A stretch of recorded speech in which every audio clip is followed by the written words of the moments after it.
Welcome to USTC360. I'm your host, Dilbar Shatterson, and today we're at the Brooklyn Bridge Park, where the view of the city skyline that you see behind me looked a little different 12 years ago.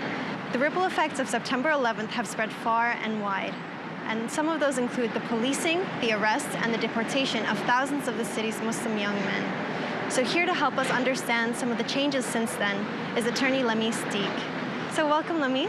Hi, thank you. You were in New York while you were in law school during 9/11.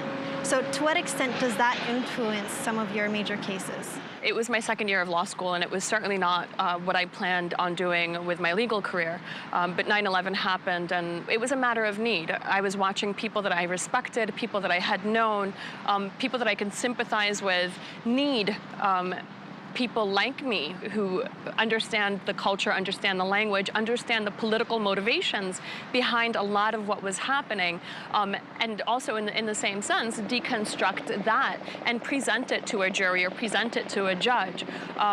So I would say the entirety of my career, unfortunately, has been influenced by the events of 9/11. The biggest problem we faced across the board after 9/11 was the bootstrapping of a lot of terrorism charges in a lot of simple cases. For example, a plumber was driving across the Brooklyn Bridge and he had a broken taillight. So he would get arrested for driving with the broken taillight and then an automatic bootstrapping of a terrorism charge. That was what we faced immediately after 9/11. On that note, let's actually go visit Mo Razvi of COPO, the Council of People's Organization in Brooklyn, to see how he is servicing his own community.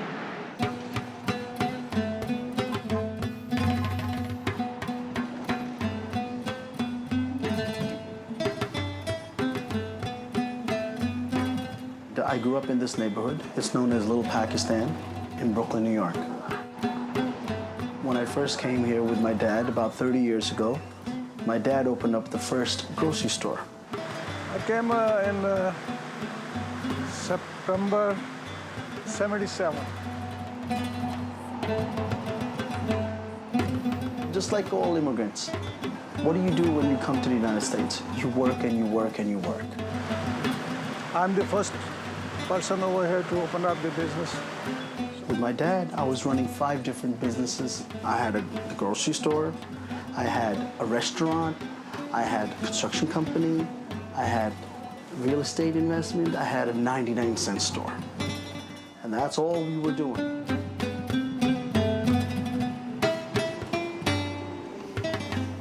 Then, 9/11 attacks happened, and it just changed the whole world for us.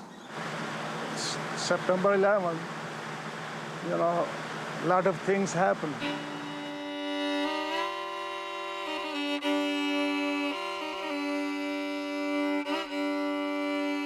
During that time, many people were picked up in our neighborhood because they had Muslim names. Because at that moment, they were just looking for individuals' names. Some of people come inside, women come in, I don't know where is my husband, where's my father, there's my son. I still have, cards which were left by law enforcement agencies at that moment. One of them reads, "Please call me as soon as possible. I need to just ask you some questions." The guy was so afraid, he didn't even go home for 4 days. He came into my office and he was crying. This is what happened to so many people with all these cards that they had left behind. Everybody was afraid. Here's a case of a 10-year-old little girl. I was walking and this lady called me a terrorist and made killing signs. Did you report it? No. Why not? Because I was too frightened to tell anyone. These are the stories that were happening at that moment. So then I decided there should be an organization who could help those people who are in trouble. We started this organization just to help the people.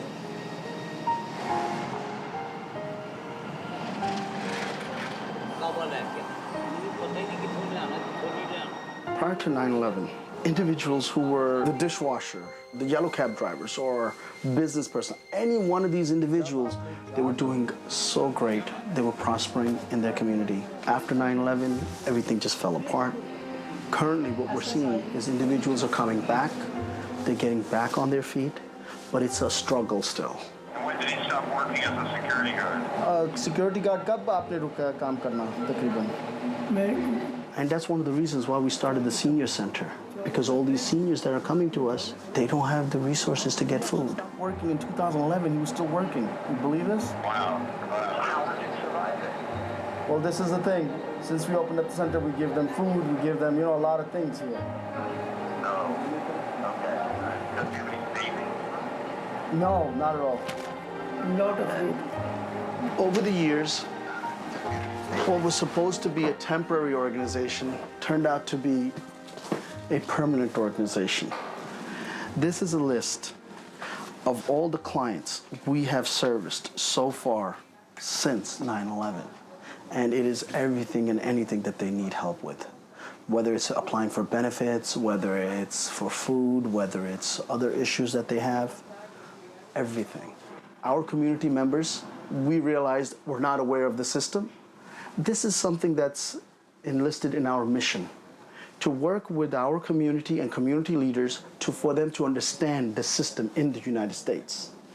One of the things that we did was start these iftar dinners throughout the 5 boroughs. So the mayor opens his house and Muslims go and they pray in his house.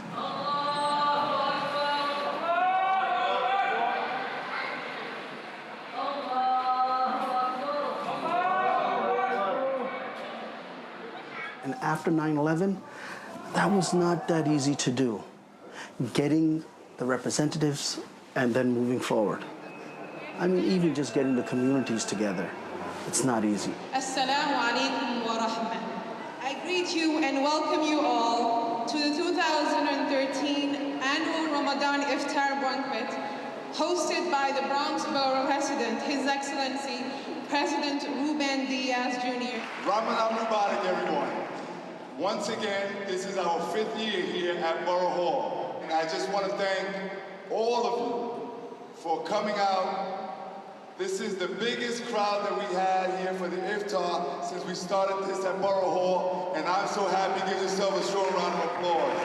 I'm honored the fact that we have such a vibrant Muslim community in the borough during their holiest month. For them to even accept the invitation of the borough president to come here at the Rotunda during this auspicious occasion, the iftar, the breaking of, you break fast, where we need to break down the stereotypes, where we need to come together, whether we're Christian, Jews, Muslims, Hindus.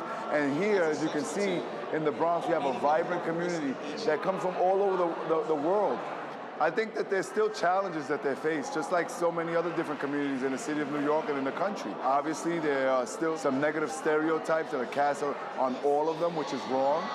And certainly that's why we do this, so that people can understand that when you look at the Muslim community, that they're a community of faith, that they're a community of discipline and sacrifice and family, and say, you know what, we are all our brothers and sisters. We need to move forward in harmony, and inshallah, the future of the Bronx, the future of the city will be a whole lot better. This iftar in the Bronx, it started because there was a sister who actually came to the iftars that we were helping to hold in Brooklyn and in Manhattan. And she requested me, please, can you help us to start one in the Bronx? So I came next year while I was doing the other iftars, and I helped to organize this iftar. And now it's been going on for over 5 years. Really, I'm so happy that we have had previous iftar dinners, especially seeing the diversity of the community. In the Bronx, diversity is about unity. It's not about dividing us, and we understand each other. It was never possible, but it's a blessing. Each borough president allows that to happen. It happens in the 5 boroughs, and it's the most wonderful thing. Other groups want to do it for their own organizations, and they're inviting Muslims and non-Muslims because we are empowering them that they can also be part of the city, part of our life in New York.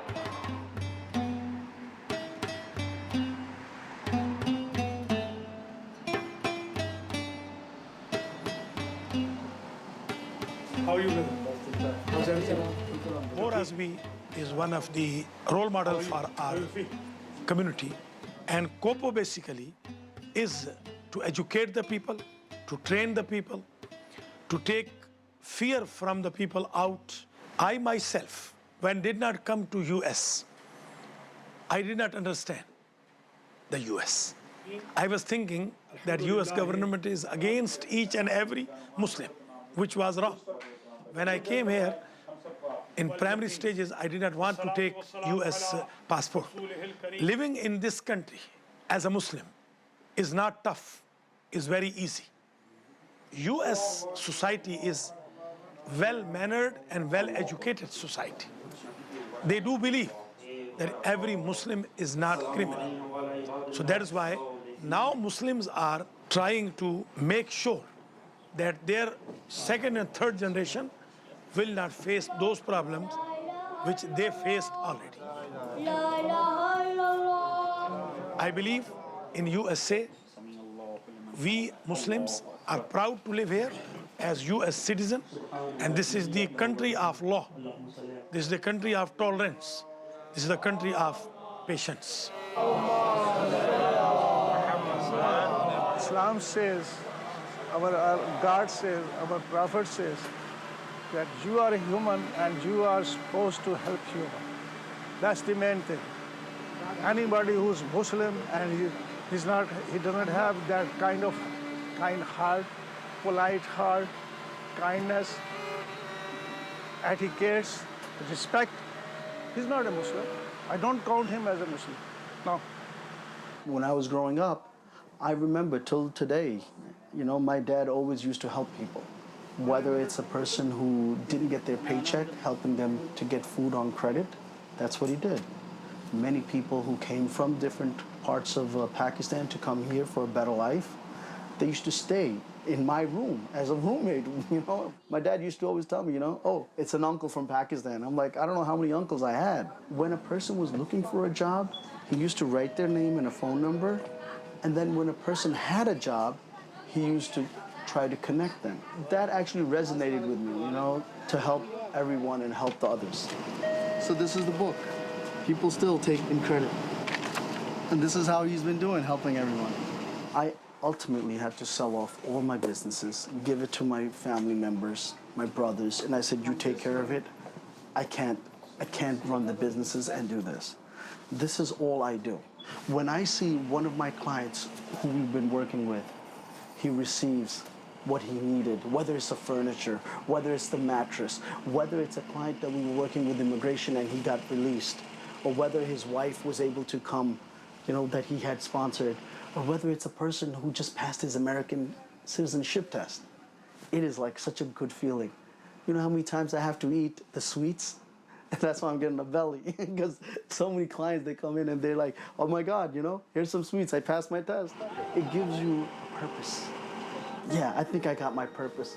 Here, I have, let me show you, Bill Gates, always reminding me, money's not everything.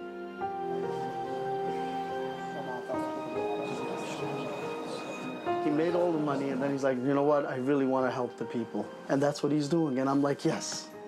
And it keeps me a reminder. That's why I keep it.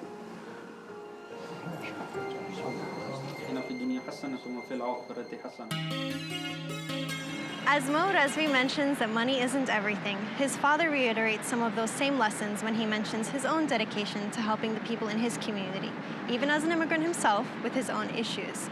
Now, of course, as time changes, challenges naturally follow suit. So, in trying to move past 9/11, what do you see as some of the newer problems surfacing for some of your recent clients? I think that the structural incorporation of the anti-terror laws, which really amount to a lot of anti-Arab, anti-Muslim racism. The Court of Appeals, the New York Court of Appeals recently said that although it couldn't define terrorism, it did know that it involved Muslims on some levels. We saw a decline in prosecutions and a decline in the attacks on the Arab and Muslim community from 2006 until 2008. And then in 2008, we saw a rapid escalation of both government and civil repression against Arab and Muslim communities. So I would not at all say that we have in fact recovered or that the impacts have waned. I think that they've become more coordinated and perhaps less visible to the non-Arab, non-Muslim communities. How do you feel in some way that the New York City can help? Education is the first and most important step. Each of us taking a step back from our assumptions and what we've been taught, and essentially, and unconsciously regurgitate about our understanding of the Arab and Muslim community in New York, whether it's the cultural practices, the religious practices, the laws, if you will, Sharia, for example, the role of the mosques in the communities, which has been tremendously helpful in stopping communities or individuals from becoming radicalized. They've had the opposite effect. Understanding that what affects the Arab and Muslim community now will inevitably affect the larger American and New York population. We'll actually turn back to Tzu Chi volunteers and COPO to see how they're providing hands-on assistance and education to residents living in Brooklyn.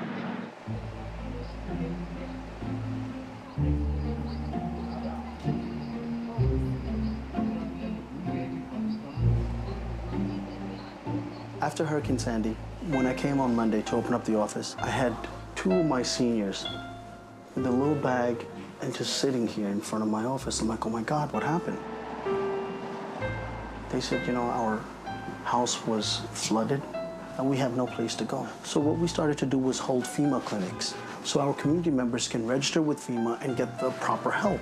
As we were doing that, we found out that FEMA is not helping any person who's undocumented. They basically said they're not eligible for any help. We reached out to the mayor's office, we worked with them, and they connected us to Tzu Chi. And Tzu Chi Foundation, I still remember it, on January 19th when they came and everything, and they showed, they said, oh my God, here's some help. And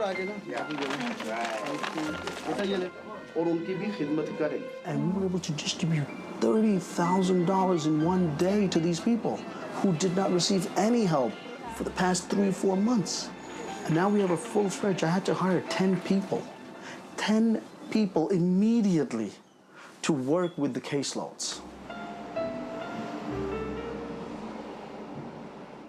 My name is Arbab Patul. I am a disaster case manager at COPO. His first visit was here in November, and I saw that he was taking hot showers here. He was coming here in with his kids. He came here, he did receive Tzu Chi, but he was still waiting for mattresses. He was still waiting for a place to live. He was still waiting to find a job. He was still waiting for clothes for his kids. He was just waiting and waiting to see what can happen for him. मेरा नाम खलील अहमद है। मैं इधर आया हूँ तकलीफ से बारिश की वजह से। हमारे बच्चे तकलीफ में थे। मैं कोपो के पास पहुँचा हूँ कि ये तकलीफ हो रही है। मेरे बच्चे सर्दी में खराब बहुत बीमार हो रहे हैं। तो इधर आके नाम दिया तो उन्होंने मेरी मदद की है पूरी। उन्होंने ब्लैंकेट वगैरह सब कुछ दिया कि ये लपड़ो उधर जाओ और ये करो और कोशिश करते रहे हमारी बहुत खाने के लिए ही थे। इन्होंने बोला कि आप इधर आ जाओ वहाँ take shower everything no have पानी ठंडा गर्म नहीं है ना that's why I come here all the time eat everything I take here and my kids too then I take home like this difficult to hell lot of problem is 6 kids 1 people is go work go in the grocery store before I work then money come little bit money government give to then eat everything that's it. I'm still working with him. I'm always following up with him. This is one client I see weekly. He calls me and he tells me what's going on. He tells me what's progressing. He tells me that there's not much furniture in my house, but I'm getting there. A lot is a little bit is okay. Now is okay. I have a small house. It's okay. Nothing to bear. पहले तो काम बस कभी काम का I go sometime 1 day 2 days some people no come I go work and there's money come cash he give to me yes same like this.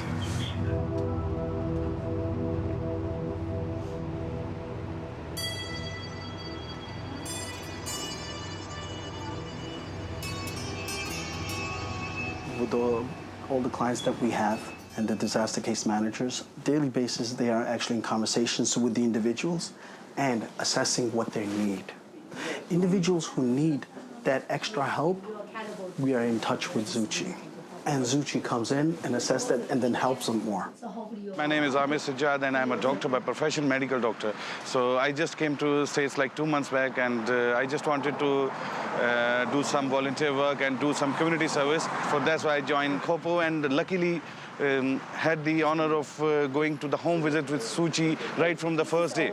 And believe me, I just want to thank each and every volunteer of Tzu Chi who went with me. Believe me, all of you made me learn so much. The first thing I learned from the team Tzu Chi is to respect humanity and to serve humanity. That feeling when it comes to you, it's really satisfying. So I mean, the very first day I went, I felt like that experience was something out of this world, and I'm still going through that thing. Our case managers are able to connect the need and where the resources are. And if they need more help, Tzu Chi comes in and they help them even more. For example, next week, Tzu Chi is going to be bringing in furniture for at least, I think, 19 families.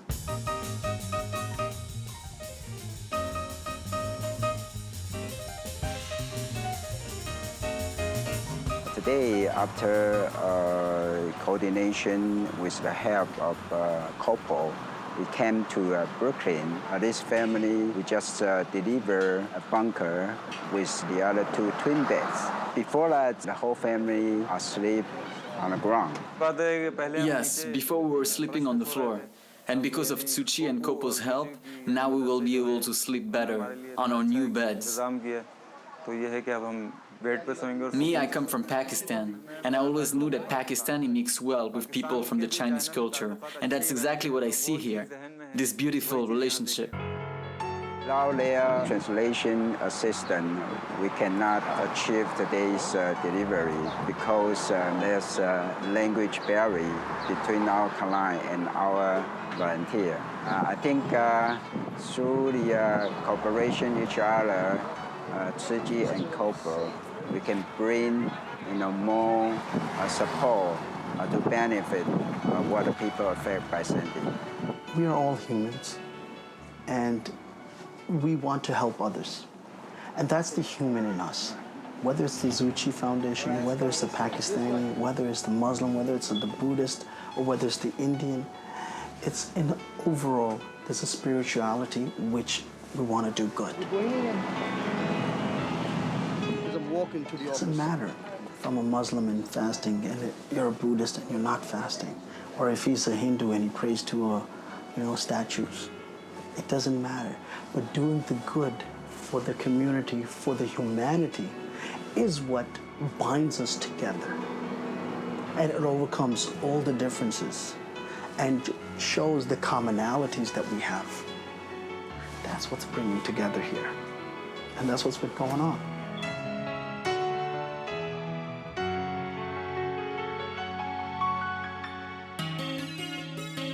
So, Lamis, I want to ask you, how fulfilling is it for you to make progress in your cases?